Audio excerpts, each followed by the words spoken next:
খোকা, তোমার কোথাও লাগেনি তো? না বাবু, ঠিক আছে। তুমি কোথা থেকে আসছো? নাম কি তোমার? আর তুমি কোথায় যাবে? আমি প্রথম শহরে এসেছি তো, তাই কোথায় যাব কিভাবে যাব কিছুই বুঝতে পারছি না।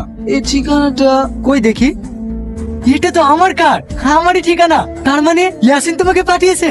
হ্যাঁ বাবু। আচ্ছা ঠিক আছে, গাড়িতে ওঠো, যেতে যেতে কথা হবে। পল্লবী, পল্লবী, বসো বা। পল্লবী তখন কলেজ থেকে আসেনি, কিছু বলছো? হ্যাঁ বলছি, এই ছেলেটা আজ থেকে আমাদের বাড়িতেই থাকবে। গ্রাম থেকে ইয়াসিন পাঠিয়েছে চাকরির খোঁজে। যাও, আমাদের জন্য দুটো চা নিয়ে এসো। আব্বু, কি রে, আজ কলেজ থেকে আসতে এত লেট? আব্বু, আমাদের কলেজে একটা বাৎসরিক অনুষ্ঠান হবে, ওই নিয়েই কথা চলছিল, তাই একটু লেট হয়ে গেল। আব্বু, একে তো ঠিক চিনতে পারলাম না। এর নাম আজিজ, গ্রাম থেকে এসেছে, খুবই ভালো ছেলে, আরো পড়াশোনাতেও খুব ভালো। আজ থেকে আমাদের বাড়িতে থাকবে, আর থেকে পড়াশোনা করাবে, আর ওর কোর্সটা এখান থেকে কমপ্লিট করবে। এই নাও। কি হলো, চুপ হয়ে গেলে যে? আজিজ ভাই, আমার পড়তে ভালো লাগে না। পড়তে ভালো লাগে না তো কি ভালো লাগে তোমার? হ্যাঁ, আমার ঘুরতে ভালো লাগে। আমাকে ঘুরতে নিয়ে যাবেন? চুপ করো, আমি যেটা বলছি সেটা করো।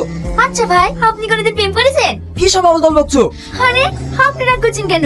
আপনি যে হ্যান্ডসাম, আপনাকে যে দেখবে সেই ভেবে পড়ে যাবে।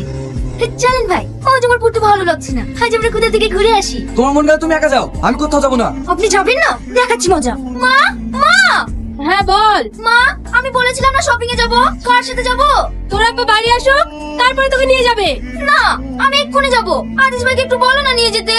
আজিজ, ও খুব জেদি, ওকে একটু সাথে করে নিয়ে যাও না। ঠিক আছে খালাম্মা। এই মোমেন, দাঁড়া দাঁড়া দাঁড়া। কিছু বলছেন চাচা? হ্যাঁ বলছি, আমার ছেলে চিঠি পাঠায়নি। চাচার কথা, আপনার ছেলে আমাকে চিঠি পাঠালে আপনাকে আমি দেবো না?